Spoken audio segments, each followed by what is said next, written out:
Bienvenue à ce Deep Dive. Aujourd'hui, nous abordons un sujet. Un classique du travail moderne, le stress qui ne s'arrête jamais. N'est-ce pas? Et le multitâche constant. Ouf, oui, c'est épuisant.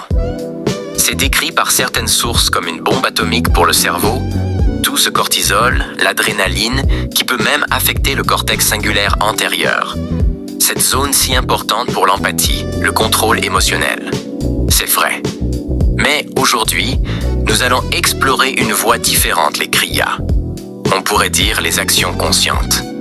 L'idée centrale que nous avons vue dans les sources, et attention, qui vont de la philosophie yogique à la neuroscience pure et dure et au cadre d'entreprise, est de savoir si nous pouvons, disons, utiliser les tâches normales du quotidien comme une forme de méditation, mais active. Un point de vue intéressant. Notre mission aujourd'hui est de voir si c'est pratique, si cela a une base réelle ou si ce n'est qu'une jolie métaphore. D'accord, alors décortiquons cela.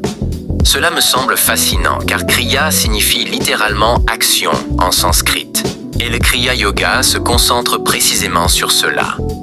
La transformation par l'action consciente et, par le raffinement de l'énergie vitale, le prana.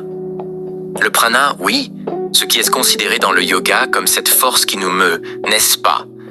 Et ce qui est curieux, regardez, c'est comment cela se connecte avec la science d'aujourd'hui. Nous savons que la méditation, y compris celle-ci plus active, stimule la neuroplasticité, la capacité du cerveau à se recabler, n'est-ce pas? Exactement, à se réorganiser. Des recherches indiquent des changements physiques mesurables, une plus grande épaisseur dans certaines zones du cortex, une meilleure connexion entre les réseaux neuronaux clés. Lesquels, par exemple? Par exemple, entre le réseau neuronal par défaut, celui qui s'active lorsque nous divagons, et le réseau dorsal d'attention, celui que nous utilisons pour 0M2 nous concentrer. Ah, d'accord. Même au niveau physiologique, les effets se font sentir. Une étude célèbre de l'Institut Max Planck a montré une réduction de 50 et 1 du cortisol après des mois de pratique. Et, il y a des pistes de recherche qui explorent si cela affecte les télomères, qui sont liés à la longévité cellulaire. Donc ce n'est pas seulement une sensation de calme, il y a des changements réels. Effectivement.